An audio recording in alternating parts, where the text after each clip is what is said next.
जय भीम. महाराष्ट्रातील अनुसूचित जाती म्हणजेच शेड्यूल कास्टच्या 59 जातीसाठी हा व्हिडिओ अत्यंत महत्त्वाचा आहे.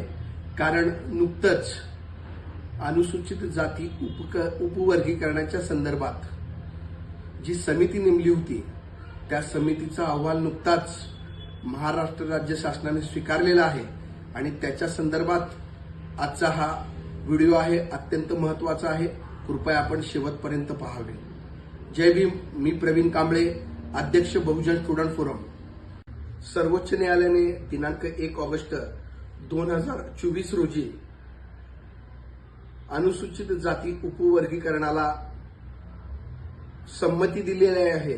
तसेच राज्य सरकारने उपवर्गीकरण करावे व क्रिमिलेअरच्या अटी संदर्भात न्यायमूर्ती जस्टिस गवई यांनी हा एक वादग्रस्त निर्णय दिलेला होता. यात सगळ्यात महत्त्वाचा पैलू असा की गवई हे स्वतः अनुसूचित जातीचे असून देखील त्यांनी हा अत्यंत वाईट असणारा हा अनुसूचित जाती उपवर्गीकरणाचा निकाल दिला. कालांतराने त्यांच्यावर मोठ्या प्रमाणात टीका झाली. असं म्हटलं जातं की आरएसएसच्या नादी लागून त्यांनी हा निकाल दिलेला आहे. पुढे महाराष्ट्र शासनाने त्या निकालाच्या अनुषंगाने महाराष्ट्राचे मुख्यमंत्री एकनाथ शिंदे असताना या संदर्भात 2024 रोजी या संदर्भात त्यांनी एक शासन निर्णय जारी केला व समितीची स्थापना केलेली आहे. त्या समितीमध्ये पटना उच्च न्यायालयाचे निवृत्त न्यायमूर्ती अनंत बदर यांच्या अध्यक्षतेखाली त्यांनी या अभ्यास करण्यासाठी एक समिती नेमली व त्या समितीचे सदस्य सचिवपदी बार्टीच्या निबंधक इंदिरा अस्वार यांची समिती नेमली. या समितीने 3 महिन्यात अहवाल देणं गरजेचं होतं, परंतु समितीने पुढच्या 3 महिना झाल्यानंतर शासनाकडे कळवलं की आमचा अजून या संदर्भात अहवाल झालेला नाही. म्हणून पुढे त्यांनी पहिली मुदतवाढ घेतली. ती सप्टेंबर 2025 पर्यंत साधारणतः 9 महिन्यापर्यंत त्यांनी पहिली मुदतवाढ घेतली आणि मुदतवाढ घेत असताना पुन्हा सप्टेंबर महिन्यामध्ये पुन्हा त्यांनी दुसरी मुदतवाढ घेतली. ती 14 मार्च 2026 पर्यंत त्यांनी पुन्हा मुदतवाढ घेतली आणि या मुदतवाढ करत असताना ही समिती जी आहे ते समितीचा अहवाल दिनांक 16 मार्च 2026 रोजी मुख्यमंत्री देवेंद्र फडणवीस यांनी तो अहवाल स्वीकारलेला आहे आणि तो अहवाल अजून सार्वजनिक झालेला नाही. त्याच्यामध्ये कुठल्या पद्धतीचं माहिती आहे ती आज देखील उपलब्ध झालेली नाही. परंतु अनुसूचित जातीचे उपवर्गीकरण हे घटनात्मक नाही आहे. याच्यामध्ये अत्यंत चुकीच्या पद्धतीनं अनुसूचित जातीच्या लोकांमध्ये हे भेदभाव निर्माण करणं आहे, जातीमध्ये तेढ निर्माण करणारा आहे आणि जे अनुसूचित जातीचे लोक गुण्यागोविंदाने अनुसूचित जातीमध्ये राहत होते त्यांच्यामध्ये एक प्रकारे जातीमध्ये तेढ निर्माण करणं हा निर्णय आहे असं मी या ठिकाणी मानतो. या अनुसूचित जातीच्या उपवर्गीकरणाच्या समितीमध्ये ही जी समिती जी आहे ती मुळातच बेकायदेशीर समिती आहे. या समितीने जो 1.5 वर्षाच्या कार्यकालामध्ये त्यांनी जो अभ्यास केलेला आहे त्या अभ्यास करत असताना त्यांनी समाजाच्या जिल्हानिहाय कुणाच्या गाठी भेटले नाहीत, कुठल्या संघटनाची भेट घेतली नाही आहे, कुणाच्या यामध्ये सूचना मागवण्यात आलेल्या नाही आहेत. त्याच्यामुळे ही समिती जी आहे ते चुकीच्या पद्धतीनं कार्य केलेली आहे. मुळात ही समितीच बेकायदेशीर आहे. मी असं का म्हणतो त्याचं कारण बघा की महाराष्ट्रामध्ये 59 जाती व त्यांच्या उपजाती आहेत. त्यातील कुठल्याच जातीच्या लोकांना त्यांनी समितीमध्ये घेतलं नाही. महाराष्ट्रात सर्वाधिक असलेला बौद्ध समाज असेल किंवा चर्मकार समाज असेल, कुणालाच या लोकांनी या समितीमध्ये घेतले नाहीयेत. अनंत बदर न्यायमूर्ती हे अध्यक्ष व बार्टीच्या निबंधक इंदिरा अस्वार या मातंग समाजाच्या आहेत. यांनाच फक्त त्या समितीमध्ये कार्यकालामध्ये घेतलेलं आहे. इतर जातीचं त्याच्यामध्ये प्रतिनिधित्व नसल्यामुळे ती अहवालच बेकायदेशीर आहे. मुळात महाराष्ट्रामध्ये आज 2026 सुरू आहे आणि या 26 अंतर्गत महाराष्ट्रातल्या ज्या अनुसूचित जातीचा एकंदरीत जनगणना आहे ती आज झालेली नाहीये. 2011ची जनगणना नंतर पुन्हा जनगणना झालेली नाही. त्याच्यामुळे समितीनं अहवाल कशाच्या आधारावर दिलाय हा माझा प्रश्न आहे. जर आज तागायत महाराष्ट्रातील अनुसूचित जातीच्या 59 लोकांची जातीनिहाय जनगणना झालीच नाही तर त्यांनी कशाच्या आधारावर अहवाल दिलेला आहे. अहवालानंतर मुख्यमंत्री देवेंद्र फडणवीस यांनी असं जाहीर केलं की आम्ही तो मंत्रिमंडळामध्ये येत्या 3 महिन्यात घेऊ आणि मंत्रिमंडळात मान्यता देऊ. मग मला हा तमाम आपल्या लोकांना प्रश्न विचारायचा आहे, जी जातीनिहाय जनगणनाच झाली नाही तर तो अहवाल कसा काय राज्य सरकार स्वीकारत आहे. ती समितीच बेकायदेशीर आहे, त्यामुळे तो अहवाल सुद्धा बेकायदेशीर आहे. कारण त्या अहवालाने जिल्हानिहाय बैठका घेतल्या नाहीत, कुठल्या राजकीय पक्षाची, सामाजिक संघटनाची, कुणाची विचारविनिमय न करता एक छुपा अजेंडा घेऊन हा अहवाल या ठिकाणी तयार करणार आहे. माझा स्पष्ट आरोप आहे की आरएसएस सारखी संघटना याच्यामध्ये कंट्रोल करून जाती जातीमध्ये तेढ निर्माण करून अनुसूचित जातीमध्ये भेदभाव निर्माण होईल, जाती जाती भांडणं होतील अशा पद्धतीनं हे प्रकार करत आहेत.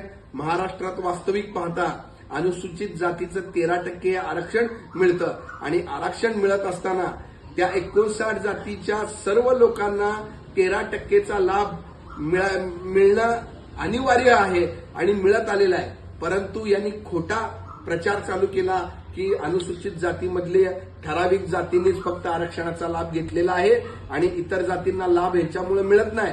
अशा पद्धतीचा खोटा प्रोपगंडा तयार करून आणि आमच्या दीनदुबळ्या मातंग समाजाच्या अज्ञानपणाला हाताशी पकडून मातंग समाजामध्ये अशी भावना निर्माण केली की अनुसूचित जातीचे जे आरक्षण आहे त्या बौद्ध समाजाचेच लोक घेत आहेत आणि अशा पद्धतीचा चुकीचा समाजात त्यामध्ये निर्माण करण्यात आला आणि मातंग समाजातूनच अशी मागणी निर्माण करण्यात आली की अनुसूचित जातीचे उपवर्गीकरण आहे. परंतु माझा या महाराष्ट्रातील मातंग बांधवांना कळकळीची विनंती आहे की तुम्ही या आरक्षणाच्या उपवर्गीकरणाला पाठिंबा देऊ नका. कारण नुकतंच महाराष्ट्र शासनानं जो अहवाल स्वीकारलेला आहे तत्पूर्वी सोबतच या 1 ऑगस्टचा 2024चा निकाल लागल्यानंतर या देशात सगळ्यात पहिलं तेलंगणा राज्याने या सब क्लासिफिकेशन उपवर्गीकरणाला मान्यता दिलेली आहे. त्यानंतर दुसरं राज्य कर्नाटकने मान्यता दिलेली आहे. तेलंगणा हे देशातलं पहिलं असं राज्य आहे की ज्यांनी अनुसूचित जातीच्या वर्गीकरणाचं बिल पास केलेलं आहे. त्यानंतर दुसरं राज्य काँग्रेस आहे. आज या ठिकाणी मला सांगताना अत्यंत खेद वाटतो की आरएसएसचा अजेंडा भारतीय जनता पार्टी असेल किंवा काँग्रेस असेल हे एकाच नाण्याचे 2 बाजू कशा आहेत हे यातून या उदाहरणातून तुम्हाला लक्षात दिसेल. काँग्रेस ए टीम आणि बीजेपी बी टीम असं या ठिकाणी या उदाहरणातून आपल्याला कळायला मिळेल. आरएसएसच्या नादी लागून न्यायमूर्ती जस्टिस गवई यांनी तो निकाल दिला आणि त्याची अंमलबजावणी करताना भाजपचं सरकार सगळ्यात पहिलं घाई न करता काँग्रेसच्या दोन्ही सरकारांनी घाई करत अनुसूचित जातीचं वर्गीकरण या ठिकाणी लागू केलेलं आहे. सगळ्यात पहिलं कर्नाटकमध्ये केलेलं आहे आणि नंतर तेलंगणामध्ये सर्वात पहिलं केलेलं आहे आणि नंतर काँग्रेसमध्ये केलेलं आहे. एकंदरीत बघितलं तर भारतीय जनता पार्टी सोबतच काँग्रेसचाही देखील जातीवाद आणि जातीजातीत तेढ निर्माणाचा उद्देश या ठिकाणी आपल्याला बघायला मिळतो. तेलंगणामध्ये अनुसूचित जातीची संख्या ही 15% आहे. त्यांनी 1% लोकसंख्येच्या प्रमाणात 1% अ मध्ये दिलेला आहे, 9% ब मध्ये दिलेला आहे आणि उर्वरित 5% हे क मध्ये दिलेले आहेत. म्हणजे तेलंगणाने ऑलरेडी क्लासिफिकेशन केलेलं आहे. वर्ग 1 मध्ये अ मध्ये ज्या जातींना त्यांनी टाकलेलं आहे अतिशय मागास जात तेलंगणामधली त्यांची जातीनिहाय जनगणना ही 2011च्या तुलनेमध्ये 3.5% असताना केवळ त्यांना 1%चं या ठिकाणी आरक्षण भेटलेलं आहे अनुसार. आणि दुसरे जो समुदाय आहे मादगी नावाचा तिथला जो समुदाय आहे मागास समूह त्यांची लोकसंख्या 11च्या जनगणनेनुसार ही 64% आहे म्हणून त्यांना 9%चं आरक्षण या ठिकाणी दिलेलं आहे. त्यानंतर तिसरी सब क्लासिफिकेशन मध्ये माला नावाची जात आहे त्यांनी 5% घालून त्यांची लोकसंख्या ही कितीतरी गृहीत धरून त्यांनी या 3 क्लासिफिकेशन ऑलरेडी तेलंगणामध्ये केलेलं आहे. त्यानंतर आपण कर्नाटक वळूया. कर्नाटकमध्ये सुद्धा 2025 हे बिल पास झालेलं आहे. उपवर्गीकरण त्यांनी सुद्धा लागू केलेलं आहे. त्यांच्या देशामध्ये कर्नाटक राज्यामध्ये अनुसूचित जातीची संख्या ही साधारणतः माझ्या माहितीप्रमाणे 17% आसपास आहे आणि त्या 17%चं क्लासिफिकेशन त्यांनी 6, 6 आणि 5 6, 6, 5 अशा पद्धतीने केलेलं आहे. अ, ब आणि क. त्याच्यामध्ये सगळ्यात पहिलं त्यांनी मादर नावाचा जो समाज आहे त्याला त्यांनी ए मध्ये टाकलेला आहे. त्यांची लोकसंख्या गृहीत धरून त्यांना 6% दिलेला आहे. आणि ब मध्ये त्यांनी भल्या नावाची जी तिथली सर्वाधिक जास्त आहे त्यांना ब मध्ये 6% त्यांनी टाकलेलं आहे. आणि त्यानंतर 5% जी उर्वरित जाती असं त्यांनी 6, 6, 5चं समीकरण करून 17%चं क्लासिफिकेशन ऑलरेडी काँग्रेसच्या सरकारने केलेलं आहे. यातून आपल्याला लक्षात येईल की जो अनुसूचित जातीचा समूह गुण्यागोविंदाने एका समूहात एका एससी कॅटेगरी राहत होता त्यांना त्यांनी डिवायडेशन केलेलं आहे अ, ब, क, ड मधून. आणि याचा खोटा त्यांनी या ठिकाणी प्रचार केला आहे की आरक्षणाचा लाभ ठराविक जाती घेत आहेत. वास्तविक पाहता आरक्षणाचा लाभ घेण्यासाठी कुठल्या जातीची अट नसते. अनुसूचित जातीचे सगळ्या जाती जे 59 जाती आहेत ते त्या 13%चं आरक्षण महाराष्ट्रात घ्यायला सक्षम आहेत. परंतु आरक्षणाचा लाभ मिळताना काय क्रायटेरिया असतो हे तुम्ही लक्षात घ्या. आरक्षणाचा लाभ मिळत असताना कट ऑफ लिस्टमध्ये जर मेरिट बघायचे असेल तर मेरिट बघितली जाते. 100 पैकी ज्याला सर्वाधिक गुण असतात तो त्या कॅटेगरीमध्ये पहिला येतो. त्यानुसार अनुसूचित जातीच्या लोकांची मेरिट प्रमाणे त्यांची 13 लोकांची निवड होते. आज मातंग समाज महाराष्ट्रामध्ये अनुसूचित जाती उपवर्गीकरणाची मागणी करत आहेत. परंतु या माझ्या मातंग बांधवांना मला विनंती करायचं आहे की बार्टीने नुकताच लोकसंख्येचा अहवाल या ठिकाणी सादर केलेला आहे आणि त्या अहवालामध्येच मातंग समाजाची लोकसंख्या फक्त 1.5% या ठिकाणी दिसलेली आहे. मित्रांनो, ही अत्यंत मातंग समाजासाठी अत्यंत घातक गोष्ट आहे. जसं की मी तुम्हाला थोड्या वेळापूर्वी सांगितलं की तेलंगणामध्ये जो समुदाय आहे मागास समुदाय त्यांची लोकसंख्या ही 3.5% असताना सुद्धा त्यांना 1% आरक्षण भेटलेलं आहे. तर मातंग समाजाची लोकसंख्या ही 1.5% असेल तर त्यांना 1% तर आरक्षण मिळेल का? म्हणून माझ्या बांधवांनो, यामध्ये तुमचा फायदा नसून तोटा आहे.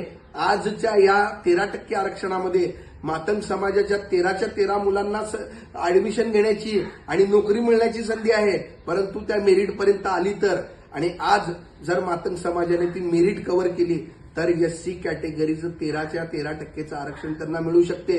परंतु वर्गीकरण झालं आणि मातंग समाजाला लोकसंख्येच्या प्रमाणात 1% किंवा 2% जर आरक्षण मिळालं तर तुमचे 1 किंवा 2च व्यक्ती जातील आणि त्याचा लाभ मातंग समाजाच्या लोकांना होण्याच्या ऐवजी त्याचा दुष्परिणाम मातंग समाजावर होईल. म्हणून या अनुसूचित जाती उपवर्गीकरणाला मातंग समाजाला देखील तेवढाच विरोध या ठिकाणी करणं गरजेचं आहे. म्हणून बांधवांनो, हे अनुसूचित जातीचं जे उपवर्गीकरण आहे ते घटनाबाह्य आहे, ते चुकीचं आहे. अनुसूचित जातीच्या कुठल्याच समाजाने याची मागणी केलेली नसताना सरकारने जाणून बुजून त्यांचा छुपा डाव आखण्यासाठी हे प्रकार केलेला आहे. म्हणून अनुसूचित जातीच्या 59 जातीला मी कळकळीची विनंती करतो या व्हिडिओच्या माध्यमातून की तुम्ही अनुसूचित जातीच्या वर्गीकरणाला पूर्ण विरोध करा. ती जी समिती नेमलेली आहे सरकारने ती समिती बेकायदेशीर आहे. त्याच्यामध्ये सर्व जातीचं प्रतिनिधित्व नाही आहे, बौद्ध समाजाचं प्रतिनिधित्व नाही आहे, चर्मकार समाजाचं प्रतिनिधित्व नाही आहे. त्याच्यामुळे ती समिती बेकायदेशीर आहे. आजच्या घडीला जातीनिहाय जनगणना महाराष्ट्रात झालेली नाहीये. त्याच्यामुळे ती आकडेवारी योग्य नाहीये. सोबतच कुठल्याही संघटनाची त्यांनी जिल्हानिहाय आढावा घेतला नाही. त्याच्यामुळे ती समिती बेकायदेशीर आहे. येत्या काळामध्ये राज्य सरकार मंत्रिमंडळामध्ये बैठक घेऊन त्या अहवालाला मान्यता देण्याचा धोका आहे. म्हणून भावंडांनो, तुमच्या भविष्य, तुमच्या मुलाबाळाचे भविष्य या ठिकाणी बर्बाद होईल. म्हणून महाराष्ट्रातील अनुसूचित जातीच्या लोकांना मी या व्हिडिओच्या माध्यमातून कळकळून आवाहन करतो की तुम्ही अनुसूचित जातीच्या वर्गीकरणाला तीव्र विरोध करा. हा व्हिडिओ आवडला तर आपण लाईक करा आणि जास्तीत जास्त लोकांपर्यंत हा व्हिडिओ पोचवा जेणेकरून सत्य बाहेर येईल. धन्यवाद. जय भीम.